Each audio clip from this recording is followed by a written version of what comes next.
हमारा, हर जुल्म हर मुसीबत गवारा है। उनका ये ईमान था। जानते हो मेरे अजीजों, एक खातून हुजूर के दरबार में आई 1.5 साल का बच्चा लेकर, कहा आका इसको भी जिहाद में ले चले जाए, जंग में अगर मेरे बच्चे की काम आ जाए तो ले जाए। हुजूर ने फरमाया ये 1.5 साल का दूध पीता बच्चा क्या किया जाए। वो खातून कहती है मेरे घर में इसके अलावा कोई नहीं, मेरा शोहर शहीद हो गया। मदीने की खवातीन अपने अपने जवान बेटे आपके साथ भेज रही हैं, मैं 1.5 साल के बच्चे को लेकर घर में बैठी तो बेकरारी बढ़ गई कि नबी की बारगाह में मेरा कुछ नहीं, मैं कुछ नहीं पेश कर सकती, यही लेकर आई।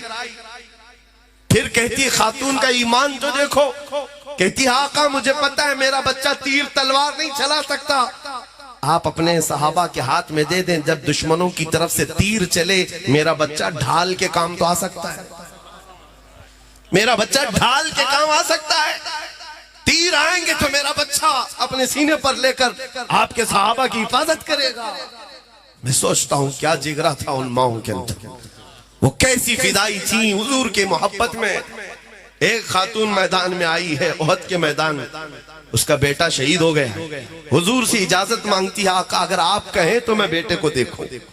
कौन है वो माँ जिसको उसके जवान बेटे की मौत की खबर दी जाए तो वो खामोश रहती हो। हमारा हाल तो यह है मातम करने लग जाए, औरतें कपड़े फाड़ लें जिसका जवान बेटा गया हो, अकलौता बेटा जिसका गया हो। कमाल की मोहब्बत है उस खातून की। आई कहा आपका हुक्म हो तो मैं बेटे को देखूं। हुजूर ने फरमाया जा देख ले। वो औरत, वो मदीने की खातून अपने बेटे को देखने आई, उसका जुब्बा उठाया और पीठ पर हाथ फेरने लगी और उसके बाद फिर लिटाया लाश को, लाश को। फिर उसके बाद सजदा शुक्र अदा कर रही है। खड़े सहाबा ने पूछा बीबी ये क्या कर रही हो, ये इंतकाल किया हुआ शहीद बेटा इसको क्या कर रही हो।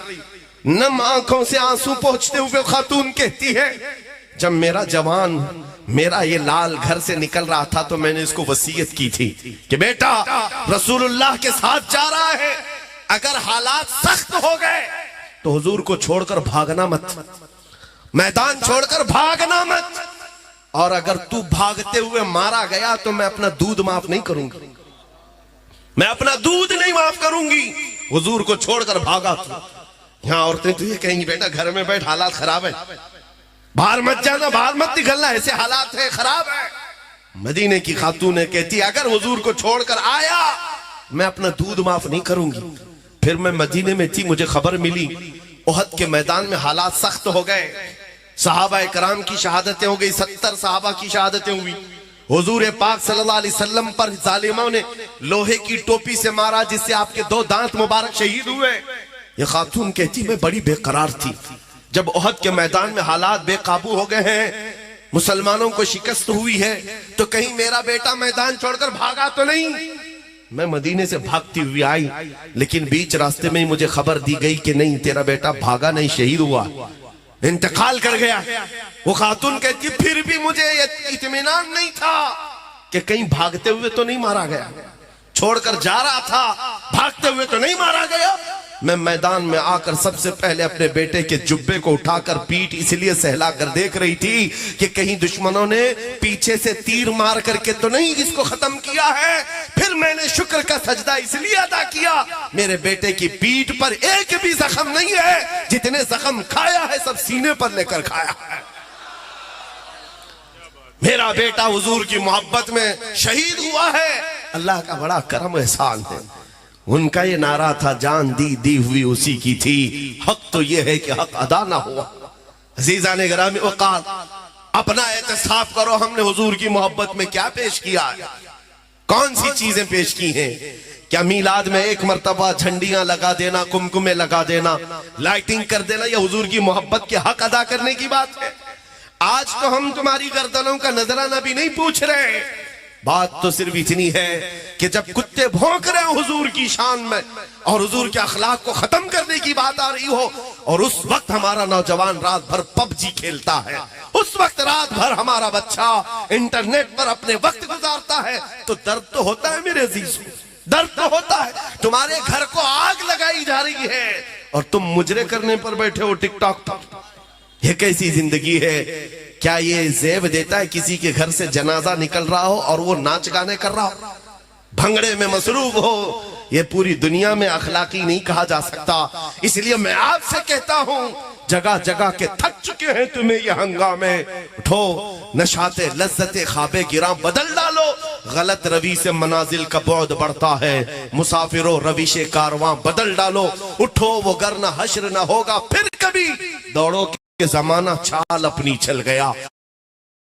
आज उनको जुर्रत इतनी इसलिए हुई है कि तुमको देखा है कि तुम्हारे दिल के अंदर मध्यम सी बात आग लगाई जा रही है और तुम मुजरे करने पर बैठे हो टिकटॉक पर। यह कैसी जिंदगी है? क्या ये जेब देता है किसी के घर से जनाजा निकल रहा हो और वो नाच गाने कर रहा हो, भंगड़े में मसरूफ हो? ये पूरी दुनिया में अखलाकी नहीं कहा जा सकता। इसलिए मैं आपसे कहता हूं, जगह जगह के थक चुके हैं तुम्हें ये हंगामे। उठो, नशाते लज्जते ख्वाबे गिरा बदल डालो।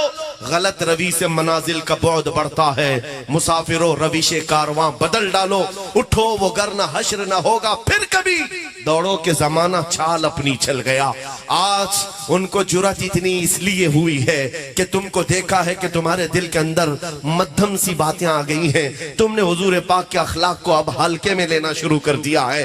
कवानीन इस्लाम को हल्के में लेना शुरू कर दिया है। तो भोंकते भोंकते यहां तक आ गई बात, अब ना हमारी मस्जिदें महफूज, न खानकाहें महफूज, न हमारे मीनारों मिंबरों मेहराब महफूज, न हमारी दाढ़ियां, न हमारी टोपियां, न हमारी बच्चियों के बुर्के, कुछ नहीं महफूज रहा। इसका जिम्मेदार कौन है?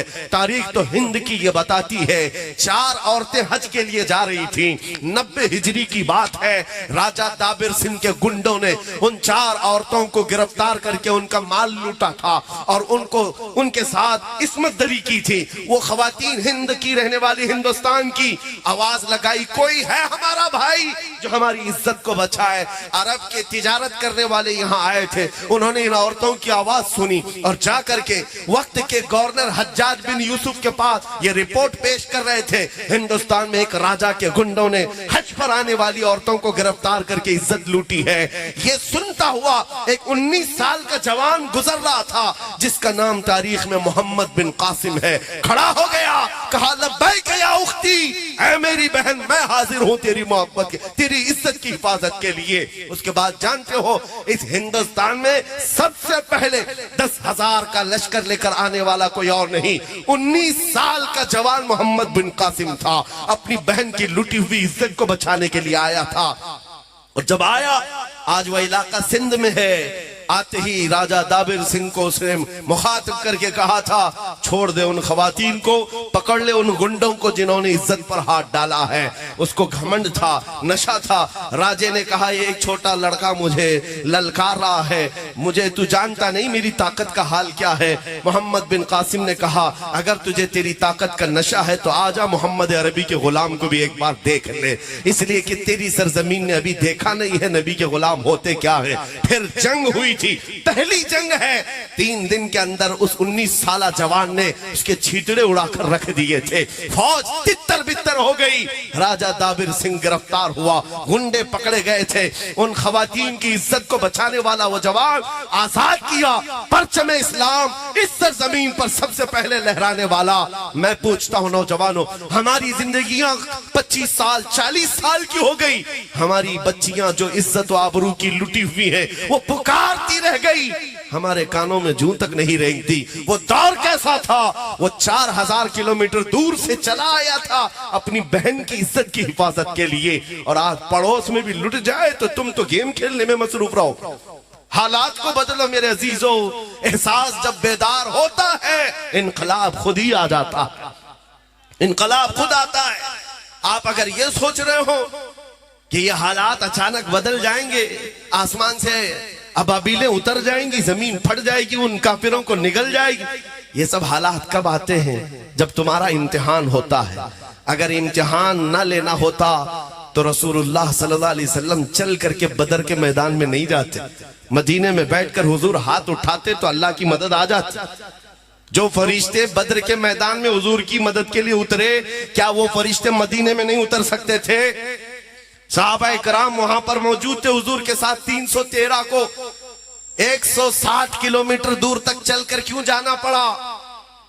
तारीख में मौजूद है वो सहाबा जो चल करके गए थे, उनके पैरों के नाखून उखड़ गए थे। नाखून उखड़ गए थे।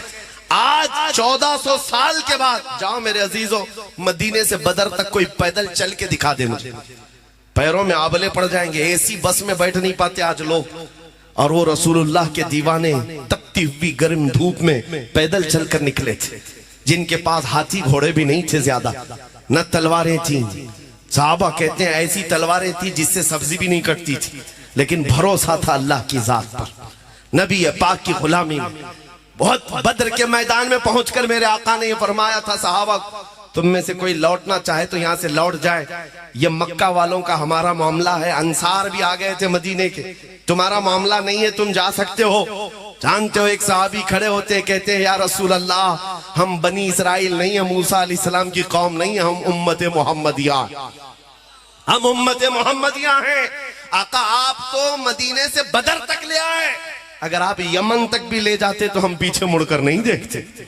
या हुजूर पाक के साथ उनकी जो वफादारी थी, उनका इम्तिहान हुआ, तब रब तबारक व तआला की तरफ से 5000 फरिश्ते भी उतारे गए। आज तुम इनकलाब लाकर दिखाओ, ये जो तुम्हारी मस्जिदें सूनी हैं, किसी दिन फजर में इसकी सफेद भर दो, फिर देखो रब तआला की रहमतें कैसे आती।